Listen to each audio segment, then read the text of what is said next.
after complaining that Gen Z grads are difficult to work with for the best part of 2 years, bosses are no longer all talk, no action. Now they're rapidly firing young workers who aren't up to scratch just months after hiring them. According to a new report, 6 in 10 employers say they have already sacked some of the Gen Z workers they hired fresh out of college earlier this year. Surprise, surprise. Oh, no. Oh, you can't do your job. You're complaining that you want to do it from home and that you don't want to be on time and that you forgot your chai latte from Starbucks. Well, guess what? Welcome to the workforce. You know what university and college isn't? The actual workforce. You are not coddled in the workforce like you are in your super progressive, over-the-top woke college setting. Guess what? Yes. The workforce requires you to actually produce something of value or you don't have a job. Like, it's not that hard. That sounds like what these bosses are saying. So what is it they're looking for here? So Intelligence.com, a platform dedicated to helping young professionals navigate the future of work, surveyed nearly 1,000 U.S. leaders. It found that the class of 2024's shortcomings will impact future grads, meaning 6 out of the 10 bosses said they're hesitant to hire college grads next year. Wow. So that means, hey, if there's opportunities for you young, old, a little bit older, middle-aged people to get out there and get jobs. Oh, now is my time. 3/4 of the company surveyed said some or all of their recent graduate hires were unsatisfactory in some way. What they're saying is that employers' problem today is their lack of motivation or initiative. 50% of the leaders surveyed cited that as the reason why things didn't work out with the new hire. So half of everybody that was saying that was the problem, half of them. Right. Okay. The other ones are saying that they're unprofessional, unorganized, and have poor communication skills as their top reasons for having to get rid of them. Yeah, guess what? You have to speak proper English in a work setting. You can't be like, zippity, zippity, no cap. Right. Wait. Yes. So leaders say they have struggled with the latest generation's tangible challenges, including being late to work and meetings often, not wearing office appropriate clothing, and using language appropriate for the workspace.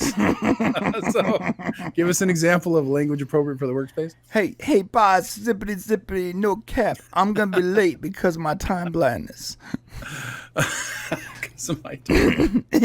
Hey, sips tea, but popping out. I can't even do it. I'm actually getting annoyed with myself right now for doing it. Well, they asked, so that the bosses were asked, well, what are they looking for, right? And most of them responded, they want a positive attitude and more initiative. And I got to tell you, that just lines up with everything. Every time when I was in the Navy and we had a young new sailor come on board, and I'd always give the same speech. Do you want to know how you can be successful? Okay, here you go. This is very simple for you new young people. Show up on time, have a good attitude, a clean uniform. That's it. Those are the only things you need to do to be successful to start out, and it's true, because what a lot of these bosses are looking for is they're looking for, they would rather work with someone with a good attitude than somebody with a bad attitude. Right. And what are we learning from kids these days? Because of social media, they're very comfortable talking to their elders or other people like they know them very well. No, yeah. With familiarity, but also ignorance. Like they don't know what they're talking about, but they're talking as if they do know what they're talking about, and as if they're actual equal with people that are ahead of their station. This is a concept, like there's no respect, not with everyone, but a large portion of Generation Z just has no respect for anyone. It's all about them. They're hyper selfish because, let's be fair, like they've grown up in a culture that says your mental health is more important than anything else. How you feel is more important than anything else. Like, we literally bred an entire generation of people that are so hyper selfish they can't even get out of bed on time for work.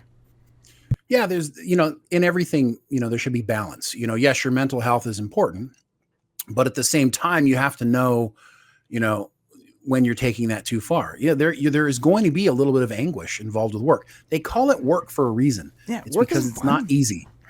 It's not fun, right? There's a high school in London. They're trying a 12-hour school day to prepare children for adult life. So that's where we're at now. Okay. I'm not.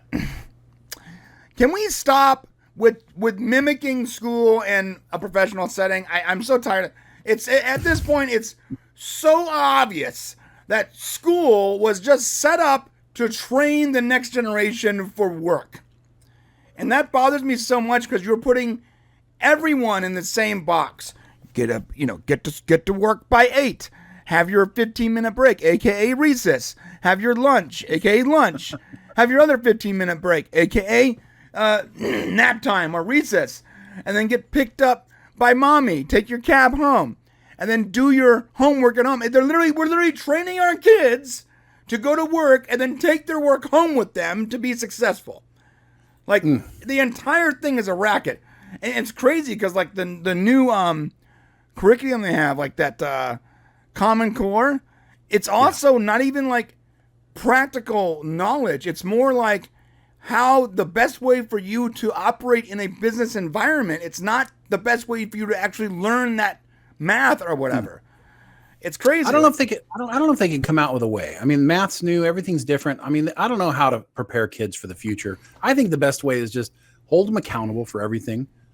Make sure that they know those consequences for not doing what you're supposed to do, and then reward them when they do good things. I don't know how else to do it, but obviously they haven't figured it out with the new businesses. Yeah, there was my kids. So my kids are 13, right? And one of my kids needs help with her math a lot. And she came to me and she goes, "I have can you help me with my math?" I'm like, "Yeah, sure." You know, I'm like, "How hard can it be?" She's 13. 4 + 2 = cow. Right, bro. Why are there colors in math? What is going on right now? And it's like, Sally had 15 oranges. Susan had 32 oranges. Bob had -5 oranges. Like, what the? If Sally gave Bob 3 oranges and Bob lost 4 more, then how many did Robin have? Like, where did Robin come into the equation? And I'm like looking at this thing. I'm like, dude, I am not. I know I play a dumb guy sometimes, but I'm actually pretty smart. I actually got a fairly good score on the Mensa test, and I'm looking at this question that my 13-year-old is having to deal with, and it's breaking my brain in real time. Like, I'm so confused, and I'm like, I go to my other 13-year-old, which is like, she's the kid who is better academically, and I'm like, yo, what is this? She goes, oh, the answer is 13. I'm like, how? How did you get to that? Show me your math. She goes, it's very easy, Dad. -+. I'm like, no, it's not. None of this makes sense. Clown plus horse equals hay. Yeah, it's like...